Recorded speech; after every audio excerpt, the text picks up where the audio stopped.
When I think of everyday carry, I like to break it into three different main categories. The first is what I am carrying every day on my person. In other words, it's in my pockets. This is something that pretty much goes with me everywhere I go. These are the things that I don't feel comfortable leaving where I can't immediately get to them if I need them. And because I like alliteration, I try to think of it like this. I want to make sure I have my keys. I want to make sure I have my comms. I want to make sure I have my cards, and I want to make sure I have my knife. Sorry, is the best I could do. These are the items that if I am caught out, I want to make sure I have these, because if I have my keys, that gives me transportation. I can get in and out of my house. If I have my cash or my cards, that means that I can make purchases of anything that I might not have that I do need. If I've got my comms, obviously I can call people and all the other amazing things smartphones do. And then my knife, which is basically a multi-tool. Just to walk you through this a little bit, I do have a couple special things here. For one thing, on my keys, I don't know about you, but I am often in the car warming it up, and suddenly I realize I need to run back in the house for something.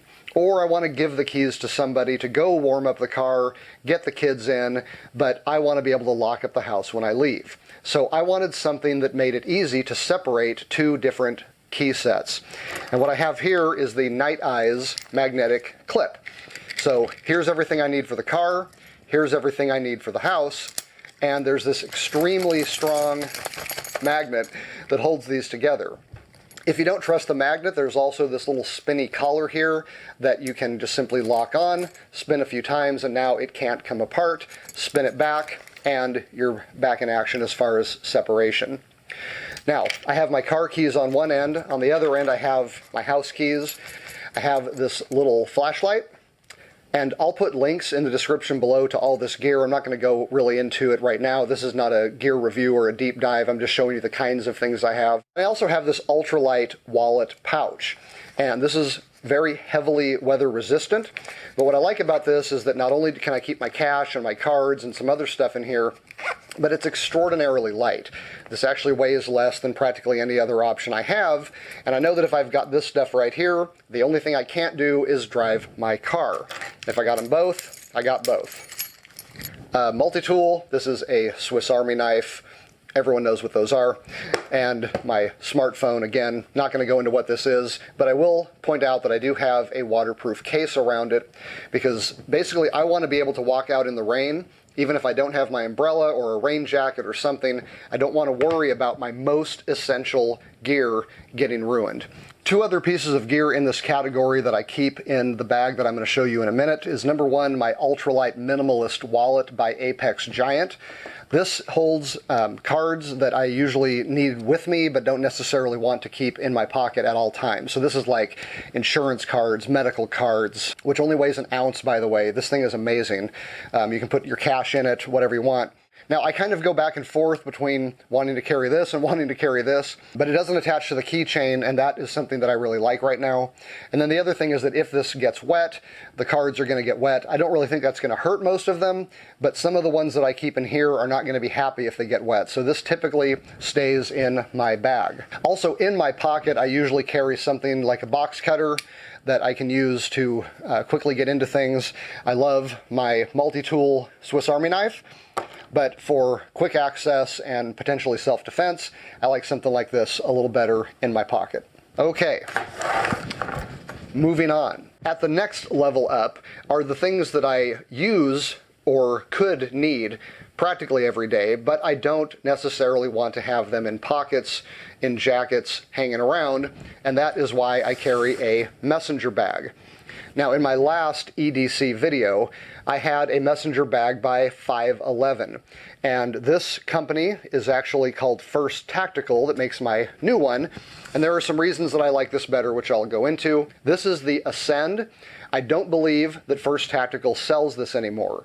Instead, they have a new one called the Executive Briefcase, I think, and there are some tweaks to the design, but it's basically the same kind of thing. Some of the features of this bag ended up on a smaller, like 8-liter, practically a man purse, called the Side Satchel. But this is their full-size messenger bag, and I think the biggest difference between the one they make now and this one is that this has the kind of standard front flap, where this whole thing opens up, and now your bag is open. And you've got some organization pouches here. The new one is a top access, so you have two zippers on the top, and then it opens. There is no flap, and all of the pockets are exposed all the time. There's nothing covering them up. Now, while none of the differences between the new one and this one would be a deal killer, I personally prefer this one, but most of what I'm going to say about this bag applies to the other two that they still make. So this messenger bag has a great shoulder strap, closed cell foam. You've got some little sticky patches here so it doesn't slide on and off your shoulders. It is clipped with a Z-clip and a little wire gate, so it's really easy to pop these on and off. If you don't want this on here, you can just take it off and stow it. You can put it back on. It also allows you to put things like carabiners and stuff around them if you're interested. There is a swivel and a buckle that allows you to adjust the length. The handle is extremely reinforced. You've got some MOLLE compatible webbing up on top. You can put things through like this. In the front, you've got a zipper compartment. Inside here is a very soft lining, so if you wanted to put glasses or something like that in there, that would do well. Moving to the front flap, you have two large pockets. On one of them, you have more MOLLE compatible webbing, this time with Velcro on it, so that you can put some patches on if you'd like. These pockets are huge. I can get my entire hand in here. Both of them are the same size. Just these two are worth having. Half the time, everything I need, I just put in these two pouches. You've got two buckles on the bottom. Both of them have sleeves around them, so you don't get a pinch, because these are very strong. Going to the inside, you've got Velcro keeping this shut. On the front panel, you have two more drop pockets. In back of these, you've got two zippered pockets that really only open about halfway. On one side, you have kind of more of your office supply, business card area. The pockets are sized for pens. I keep a bunch of highlighters back here for when I'm reading.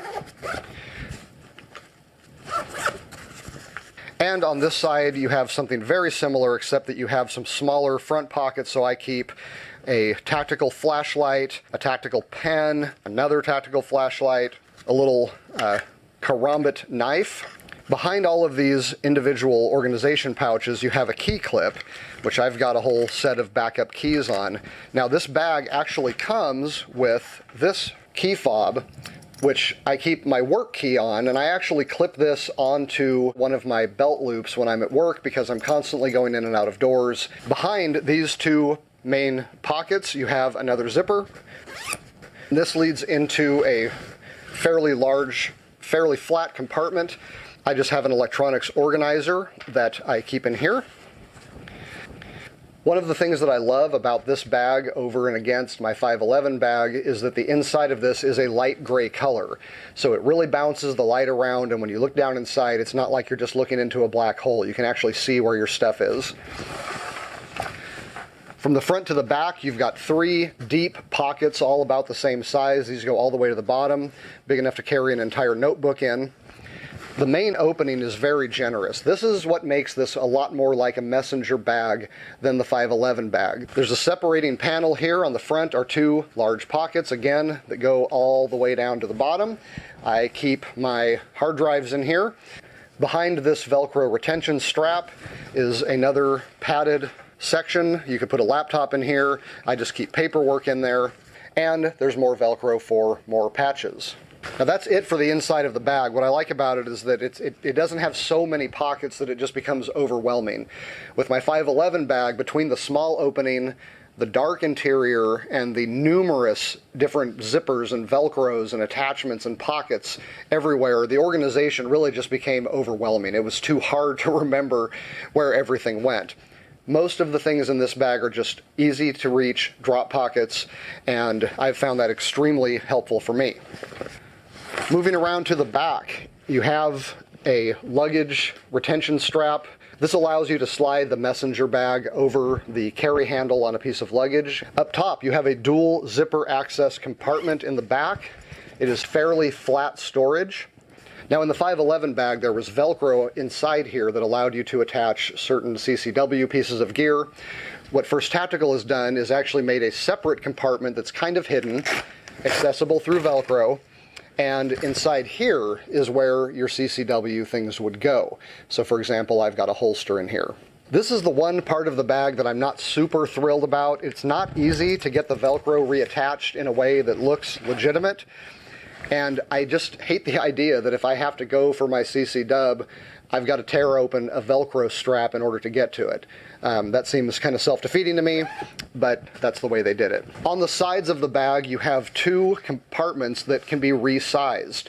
For example, right now I've got a mini umbrella in this one, but if I unzip the zipper on it, it will expand to be quite large. In fact, I can get an entire Yeti-sized tumbler all the way inside one of these quite easily, and they are ventilated. So if the container starts sweating, it can evaporate. One of the things I want to point out about this bag, again, over against the 511, is that because of its construction, it will actually sit flat. And I love this. When I go to work, I don't set my stuff down and have it immediately fall over and spill the contents out. I think that there are a number of improvements on this bag over the 511 version that I had before. Finally, at the third level, I have the things that I keep in my car every day. And typically this concerns what some people call a go bag. I call it a get home bag. But this is the gear that if things really go bad, let's say there's a tornado or flooding like we've been having here in California lately, this is the stuff that if I can get to it is going to help me get home, whether I'm in a car or not, regardless of what kind of weather there is. I've got a whole video on making go bags and get home bags. I will link to it, so if you'd like to see that, you can see what my third level everyday carry is. Alright, I hope this video has been interesting and entertaining and informative to you. If it has, why don't you click that like button and subscribe to Backcountry Pilgrim if you're into hiking, camping, backpacking, and the cool gear that goes with it, as well as sometimes taking care of you at home. Until next time, I'm Doug. Thanks for watching.